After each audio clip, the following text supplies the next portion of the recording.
היה מקום עם אקשן, רק שהוא לא היה ממוקם מבחינה קולינרית כמקום נכון להתרבות בו.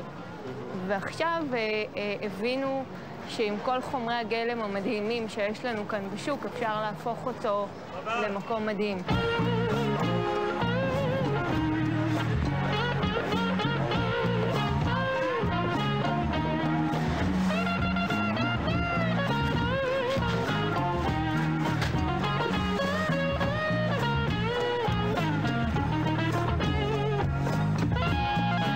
יום ראשון הוא זמן העצלתיים של השוק, ואפשר לטעום בנחת את הנס המדעי שהוא בורקס נטול מרגרינה, תוך כדי שיחה עם מה שמכונה הטיפוסים של השוק. סבי המנוח היה עולה יוצא עם השישית.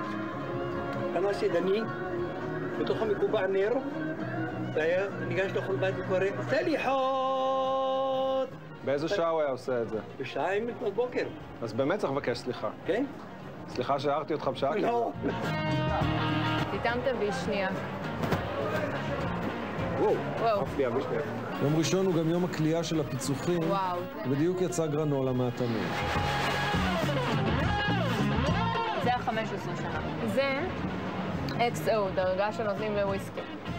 וקוניאק. כן? זה נקרא הרי פינר XO. אלי ודודי דפקו את ההולנדים וקנו במחירה פומבית את כל הסטוק של החאודה XO שהיה באירופה, גבינה אליפות, ולקחו להם הכל למחנה יהודה. דודי ואלי הם אחים. אלי הוא מאסטר בגבינות. מאסטר בגבינות זה אומר שהוא מכיר ויודע בעצימת עיניים לזהות למעלה מ-1500 סוגי גבינות, וגם לומר לך מה הפרה אכלה טרם חליבתה. דודי אלרגי לגבינות. אוקיי? בירושלים אוכלים יותר דגים, אולי זה פיצוי על זה שאין להם ים. בדוכן הדגים רגע של פירו, עם סביצ'ה על המקום. בחצ'פוריה שמול רחמו המיתולוגי מוכרים מאפים גרוזינים שלא קל לנקוב בשמותיהם. גם פה ממוזג ומעוצב וממותג.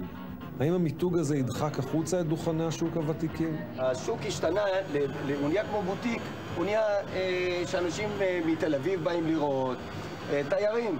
אבל קונים תכלס בשטח, אין פה. אומרים, מי שלא בוכה לא גודל. תלמד, אם האנשים אומרים לך המחירות יורדים, תדע, הם רק מוכרים יותר. אבל הסיפור